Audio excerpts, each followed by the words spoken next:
Kita dengarkan laporan jurnalis Kompas TV Asri Gunawan bersama juru kamera Denny Yosua yang berada di lokasi kejadian. Asri, hasil olah TKP hari ini apa yang terbaru? Dan apa juga dugaan penyebab kematian korban? Yang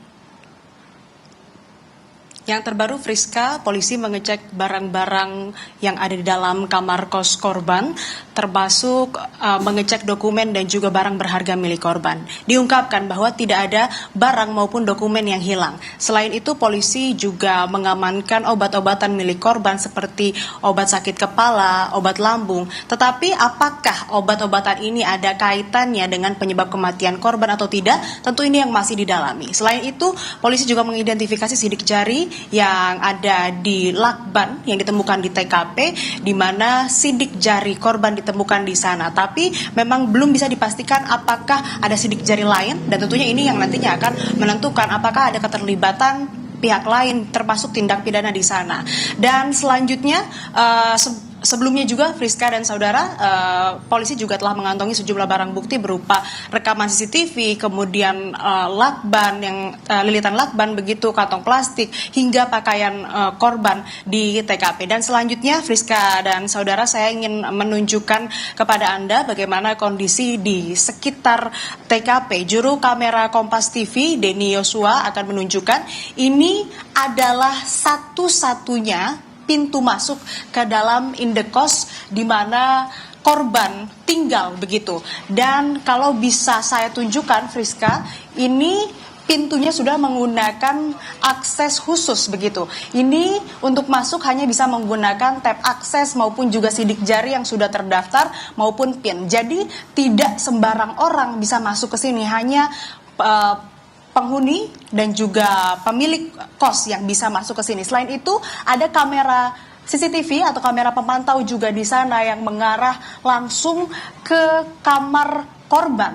Dan ini seperti yang diputar rekamannya sebelumnya, sebelum saya memberikan laporan, ini menunjukkan aktivitas korban sebelum ditemukan meninggal dunia. Tidak hanya itu, Friska dan saudara, di TKP atau di samping indekos ini ada vape store, di mana di sini juga ada CCTV di sebelah kanan begitu, ini yang mengarah ke pintu masuk utama indekos korban, yang mana ini bisa menunjukkan tentunya apakah ada pihak lain atau orang lain yang masuk atau keluar dari indekos tersebut, dan menunjukkan dan nantinya bisa menambahkan bukti atau materi untuk polisi menentukan apakah ada keterlibatan pihak lain atau tidak. Saya juga sempat berbincang dengan salah satu penjaga di vape store ini yang menyatakan bahwa memang korban ini tidak banyak berinteraksi dengan para penjaga di sini dan tidak ada hal-hal aneh yang mereka temukan.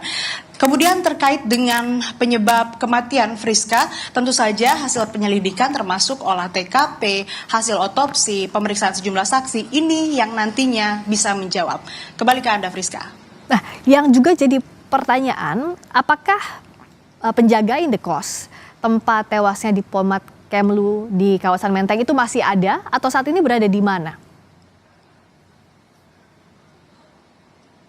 Nah, informasi yang saya peroleh, Friska, penjaga kos ini sudah tidak ada di lokasi atau sudah tidak ada di indekos sejak kejadian setelah melapor ke polisi. Sehingga tadi pun saya sempat berupaya begitu untuk menemui penjaga kos untuk mendapatkan informasi lebih lanjut, namun ternyata sudah tidak tinggal di indekos ini dan juga sudah meninggalkan indekos ini sejak hari kejadian. Termasuk juga beberapa penghuni kos di sini, berdasarkan keterangan penjaga vape store, bahwa beberapa ini sebagian sudah meninggalkan indekos ini sejak hari kejadian atau tanggal 8 Juli lalu. Sehingga kondisinya ini sangat sepi, tidak banyak, bahkan saya bisa katakan hampir tidak ada orang yang berlalu lalang keluar masuk indekos ini, Friska. Oke, tidak ada orang berlalu lalang, seluruh penghuni indekos, kalau dari amatan Anda tidak ada di lokasi ya, Asri, setelah kejadian itu?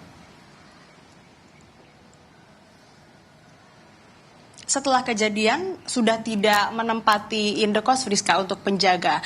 Jadi, tapi sebelumnya juga sudah seperti rekaman yang diputar sebelumnya, ditujukan bahwa di malam sebelumnya di sekitar pukul 10 lewat, begitu 10 malam lewat, penjaga kos ini sempat bertegur sapa ketika korban keluar dari kamarnya untuk membuang sampah begitu. Kemudian di rekaman CCTV lain yang menunjukkan di pagi harinya penjaga kos ini membuka atau mengetuk terlebih dahulu, kemudian tidak ada respon dan akhirnya membuka paksa sehingga disitulah ditemukan korban meninggal dunia. Dan hal itu dilakukan berdasarkan permintaan dari istri korban yang sebelumnya tidak bisa menghubungi korban sampai akhirnya harus membuka paksa pintu kamar korban. Demikian Friska. Terima kasih Astri Gunawan dari kawasan Menteng, Jakarta. Olah tempat kejadian perkara dilakukan di Indekos, tempat tewasnya diplomat Kementerian Luar Negeri. Terima kasih.